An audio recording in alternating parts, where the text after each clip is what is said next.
बहू, ये वक्त हिम्मत हारने का नहीं बल्कि हिम्मत से काम लेने का है। तुम्हें श्याम ने एक सोने का हार दिया था ना? हाँ माँ जी। तुम उस हार को बेच दो। उससे जो पैसे मिलेंगे उन पैसों से कढ़ी चावल बनाकर बेचना शुरू कर दो।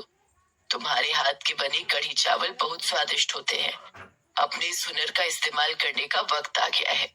मुझे पूरा विश्वास है कि लोगों को तुम्हारे हाथ के बने कढ़ी चावल बहुत पसंद आएंगे। ठीक है माँ जी, लेकिन मैं कढ़ी चावल बेचूंगी कैसे? क्या मुझे ठेला लगाना पड़ेगा?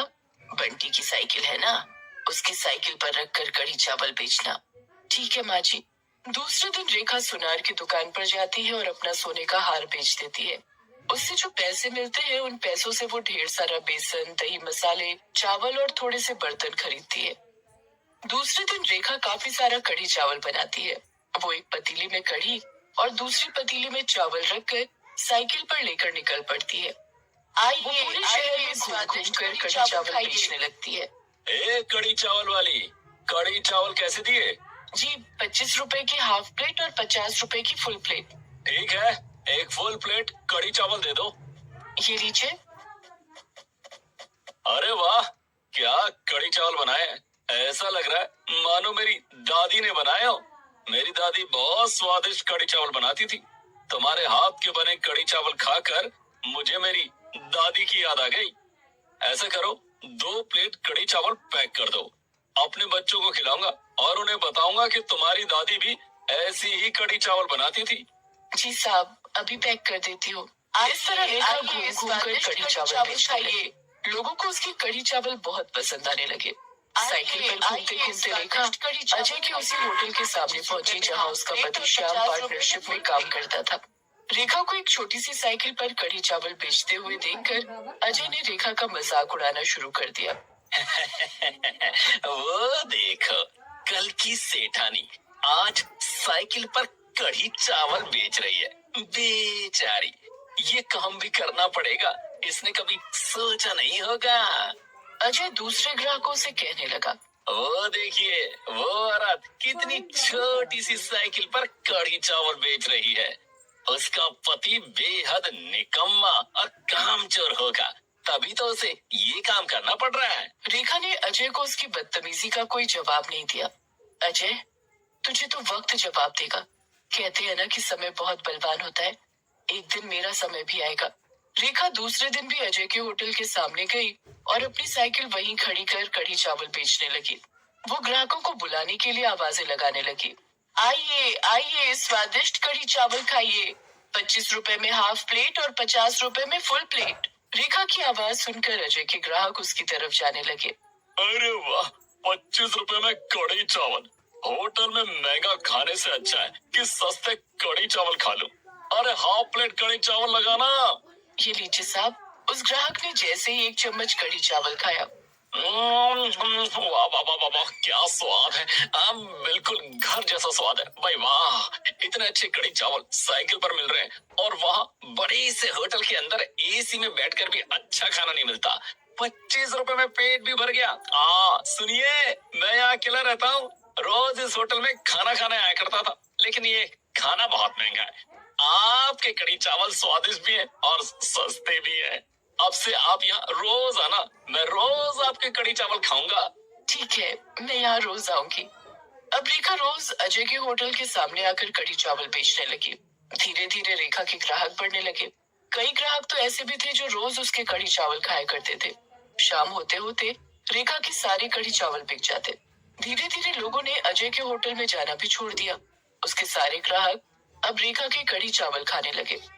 रेखा की अच्छी कमाई होने लगी। रेखा ने श्याम का इलाज फिर से शुरू करवा दिया। धीरे धीरे श्याम ठीक होने लगा। बंटी भी स्कूल जाने लगा। इधर अजय का होटल का व्यवसाय घाटे में जाने लगा। वो सारा दिन अपने होटल पर ग्राहकों का इंतजार करता रहता। सुबह से एक भी ग्राहक नहीं आया। कई दिनों से ऐसा ही चल रहा है। अगर कुछ दिनों तक ऐसा ही चलता रहा तो बहुत जल्दी मैं सड़क पर आ जाऊंगा। मुझे इस कढ़ी चावल वाली का कुछ करना पड़ेगा। अजय ने एक प्लान बनाया। इधर शाम को जब रेखा घर पहुंची तो उसने जानकी और श्याम को सारी बातें बताई। तुम चिंता मत करो रेखा, मैं कुछ करता हूँ। मैं अजय को उसके धोखे की सजा दिलाकर रहूंगा। तुम रोज की तरह कल भी साइकिल पर कड़ी चावल लेकर जाना। श्याम ने रेखा के कान में कुछ कहा। ठीक है, मैं ऐसा ही करूंगी। दूसरे दिन रेखा साइकिल पर कड़ी चावल लेकर होटल के सामने पहुंची तो अजय के कुछ गुंडों ने वहां आकर साइकिल पर रखी कड़ी चावल की पतीली सड़क पर गिरा दी। लेकिन सभी ये देखकर हैरान हो गए कि पतीली तो खाली थी, पतीली में कड़ी चावल नहीं था। उसी समय श्याम पुलिस के साथ वहां पहुंच गया। गुंडों को पुलिस ने पकड़ लिया। हमें माफ कर दीजिए साहब, हमने कुछ नहीं किया। ये सब अजय ने हमसे करवाया है। उसी ने कहा था कि रेखा के कड़ी चावल सड़क पर गिरा देना। इस काम में उसने हमें 2000 रुपए भी दिए हैं। उस गुंडे ने 2000 रुपए निकालकर पुलिस को दे दिए। ये सब सुनकर रेखा ने अजय से कहा, मुझे पहले से ही पता था कि तुम मेरे साथ कुछ गलत जरूर करोगे, इसलिए आज मैं खाली पतीली लेकर आई थी। अजय श्याम को अपने सामने देखकर डर गया। क्यों अजय, तूने क्या सोचा था कि मैं हमेशा के लिए बीमार हो गया? मेरी पत्नी ने कड़ी चावल बेचकर मेरा इलाज करवाया है। अब मैं ठीक हो गया हूँ। मैं तुझे तेरी काली करतूतों की सजा दिलवाऊंगा। इतने में श्याम के वकील भी होटल के पेपर्स लेकर वहां पहुंच गए। मिस्टर अजय, मिस्टर श्याम ने आपके खिलाफ धोखाधड़ी और फर्जीवाड़े का केस किया है कि किस तरह आपने धोखे से इनका साइन करके इनके हिस्से का आधा होटल हड़प लिया। अब आपसे कोर्ट में मुलाकात होगी। अजय का होटल का कारोबार पहले से ही ठप पड़ा था। अब उसे कोर्ट के चक्कर भी लगाने पड़ रहे थे। उसके पास इतने पैसे नहीं थे कि अपने लिए एक अच्छा वकील कर सके और उसकी फीस दे सके। अजय कमजोर पड़ जाता है और अदालत के सामने अपनी गलती कबूल कर लेता है। श्याम को होटल में से उसकी आधी हिस्सेदारी वापस मिल जाती है। श्याम और रेखा ने अजय का आधा हिस्सा भी उससे खरीद लिया। अब हम दोनों इस होटल में कड़ी चावल बेचेंगे और वो भी सस्ते रेट पे। हाँ रेखा, तुम ठीक कह रही हो।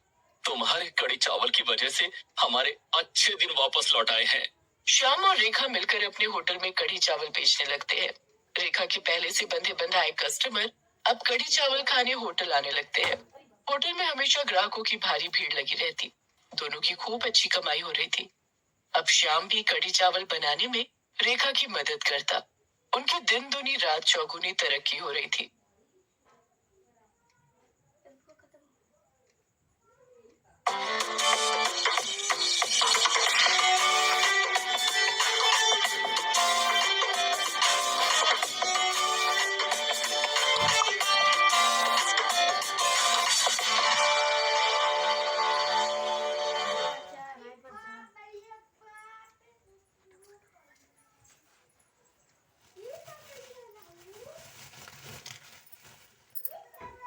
गरीब पकौड़े वाली। सुनीता अपने घर के बाहर पकौड़े का ठेला लगाती थी। पकौड़े ले लो, पकौड़े, ताजी सब्जियों के गर्मा गर्म पकौड़े, आलू प्याज पालक मूंग दाल के पकौड़े, 20 रुपए में 250 ग्राम पकौड़े। सुनीता बहुत गरीब थी, लेकिन उसके हाथों में कोई जादू था। उसके बनाए हुए पकौड़े बहुत स्वादिष्ट और लाजवाब होते थे। अरे वाह चाची, तुम्हारे हाथों में तो जादू है। पकौड़े बहुत लजीज बने हैं। धन्यवाद भैया। 250 ग्राम पकौड़े पैक कर दो। अभी लो भैया। सुनीता के बनाए हुए पकौड़े खाने के लिए लोग दूर दूर से आते थे। उसके ठेले पर हमेशा लोगों की भीड़ लगी रहती थी। अरे भाई, ये पकौड़े वाली क्या लाजवाब पकौड़े बनाती है। जो भी एक बार चख लेता है वो बार बार इसके पकौड़े खाने आता है।